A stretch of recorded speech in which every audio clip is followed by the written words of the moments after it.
We're joined by a former resident of Woodhaven, someone who grew up here in Woodhaven, Teresa Heesemann Reeves. I went to school with Terry, as did my wife. Known her for a long time.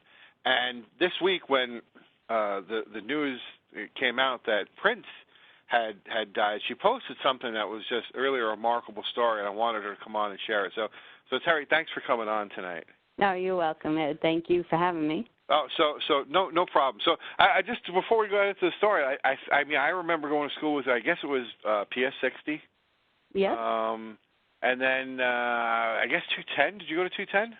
Yes, I did. Yeah. Frank and Kay Lane. Then Frank and Kay Lane. That's where we parted ways. So right. And that's where my wife went to Franklin Kay Lane. So I've known you a long time, and you grew up your whole life in this, grow up in this neighborhood before you, yes, got married and went off on your own adventure. But this is the greatest adventure, and it's a great story. So why don't you just go ahead and just tell us? Okay. Back in February 1993, I had won tickets on Z100 to attend their St. Patty's Day Bash at Tavern on the Green in Central Park. Mm-hmm. And I went to the event, and they had a Bobbing for Apples game, and the apple that I had picked out had Prince tickets in it. So it turns out that everybody who had won on Z100 that month was qualified to win Prince's Yellow Cloud guitar, the one he used in the Cream video. Mm-hmm. So I knew the guitar. I loved Prince. I was excited. Turns out I won the guitar. Now you won it that night at the Tavern on the Green? No. It was picked up a few nights later. Uh-huh. So I got a call from Z100. I won. They were going to pick me up with a limousine, take me to the Radio City Music Hall, be presented with the guitar, and front row seats to watch Prince's concert. Wow! And, now, what was your reaction when they call you and tell you this? What were you like? How was that? I was shaking. I couldn't believe it because I loved Prince. I had started listening to his music in high school, and that was the one constant. It was always Prince music. Just always loved his music. My favorite genre must have changed several times throughout my childhood, but I always loved Prince music from the time I heard it in high school, even through now. And I was excited. I knew I was going to have his guitar. He touched it, when you're young, Sure. It was exciting. So we got to Radio City Music Hall. I got the guitar. I sat the whole concert staring right up at him a few feet away, holding that guitar, knowing I was going home with it. Mm-hmm. I was approached by Jamie Foxx, Ron Delsner, and a rep from the Hard Rock Cafe asking if I wanted to sell it to them. And the offers I got was $5,000, and I was like, no way. Mm-hmm. I am holding on to this thing for life. And I brought it home. People were taking pictures with it, and I kept it in a glass cabinet in my living room. Now, did you get to meet Prince that night? We got to go near him, but he was pretty much a recluse, and he was going through a battle with Warner Brothers at the time, and he was very combative with people. So his manager, which in the movie Purple Rain, the gentleman plays the club owner. Uh-huh. I believe his name was Billy. He presented the guitar to me and some reps from Z100. So we didn't actually get to take our picture with Prince, but we had they brought out a life-size poster of him. Yeah, I'm looking at that picture now. So that's And who else is in that picture? Reps from Z100 and his manager. His manager, I recognize him from the movie. Yeah. Sure, okay. Yeah. So other than being like 2 feet away from him on stage, being in the front row, that was the closest I got to him. Mm-hmm. He's really a tiny little guy, Mm-hmm. But it was very generous of him, to donate that guitar for a promotion. So I was thrilled with it as a true fan, Mm-hmm.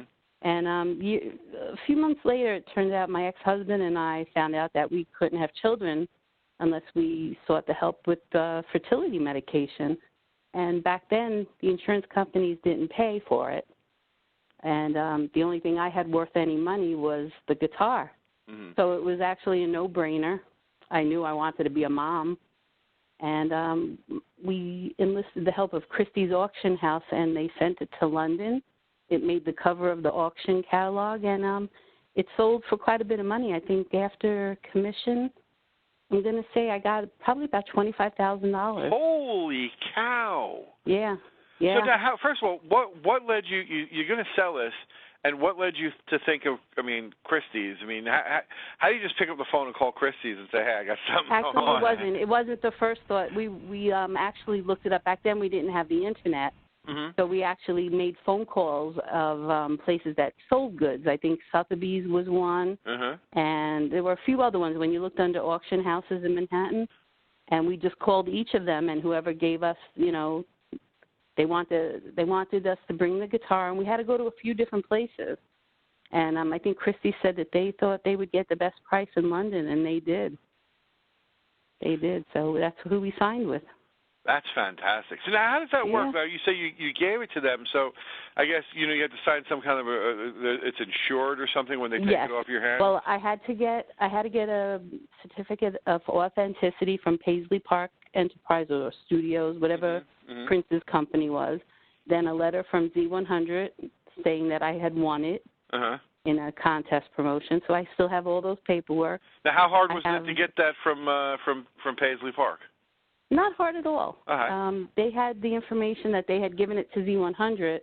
So actually someone from their company, from Z100, got me in touch with them.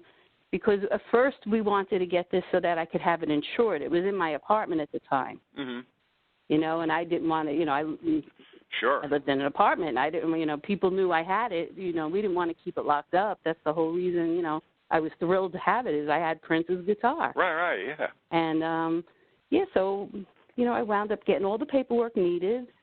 It was with the guitar for auction. It sold, and then I got the money, and lo and behold, I was able to buy the fertility medication needed. And sure enough, got pregnant. And it worked. So that's great. Yeah. Okay.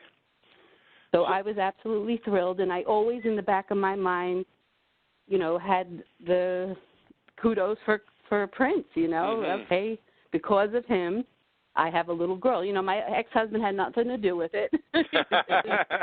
I always said, so I called Christina, my daughter, my princess, in honor of Prince. And to this day, she's my princess. That's my nickname for her. And the funny thing is, the day I brought her home from the hospital, I believe it was February 24th, 1994, he released his song, The Most Beautiful Girl in the World, of course for his wife, but I took it as it was meant for my daughter. And I still do. And I just had that link with him. And when I heard today that he passed away, it felt like it was a family member. It was so sad. It just really was, because I never got to share with him. I had always hoped I'd go to a concert and be able to share my story. And then when you get to thinking of it, you're like, oh, it's lame. He'll think I'm lame, whatever. And then, he wound up, I think him and his wife, a few years later had a little boy, and he passed away a week later. And I felt so bad that he didn't get to experience that like I did, Sure. So I'm just praying that he's with his son now, and that's the only thing that gets you through that, thinking of that. But I've got my girl. And so now she'd be, 22 years old now? She's 22 now, yes. And this is the thing, you were telling me she's no longer in the military, but she served overseas.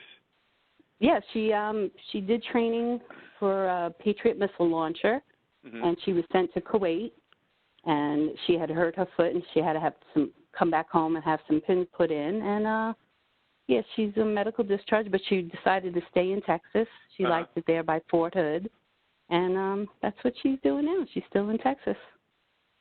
What a fantastic story, thank you. I think all from a Z100 promotion and someone who's a fan and entering this contest, and it just tumbles through, and it ends up basically, you hear stories that change a person's life. This actually led to the creation of a person's life. I mean, that's fantastic. Now your daughter is aware. Your daughter's aware of the story, I'm sure. Oh, yeah. Yeah, I've been telling her since she's little, yeah. And did she grow up the first one I called today. Did she grow up a Prince fan as a result of this? She likes his music, but she knows I do, that I'm the big Prince fan. Like for birthdays, I would get different Prince books or album, CDs. That was her gift to me. All right. Well, now listen, I got something else to ask you now, so we're gonna take this off in another direction. So now you sold this guitar through Christie's, and that's the big time. But also now you're also selling stuff on the Woodhaven sale page. So now tell us what because you're the first person really to put anything out there. I know, I saw that. So you're definitely this is kind of like when the kids go into the water in Jaws. You know what I mean? So now everyone's looking to see what's going to happen to go next. So what have you got up for sale? I have a pool cue. I think my husband's pool cue that he didn't want anymore. I think he used a couple times. His bowling ball and shoes and bag, and then my old bowling ball and bag. We got to declutter. We're talking about retiring in probably 10 years, so we have to start now because there's a lot of it. You and me both, yeah. It's amazing how much stuff you gather over the years. Oh, my God. And then you're storing for 4 kids. I have 3 stepdaughters, too, plus my daughter's stuff, so it's got to go. Yeah, it does. So now, have you gotten any nibbles yet? No, not yet. All right. Not yet. Still time. But we'll let it sit a little bit, and then I'll look into, we'll see. Well, it's one of those things. Yeah, I think it's one of those things now that yard sale season is coming. People start looking to buy things, and so we'll keep it. We'll keep it out there and keep it fresh. Okay. So anyway, listen, I want to thank you for sharing this story with us. It's a remarkable tale, and one with a nice Woodhaven connection, and we'll people will enjoy hearing this. Oh, good. I'm glad. All right. Thanks a lot, I got to share it. Thank you, Ed. All right.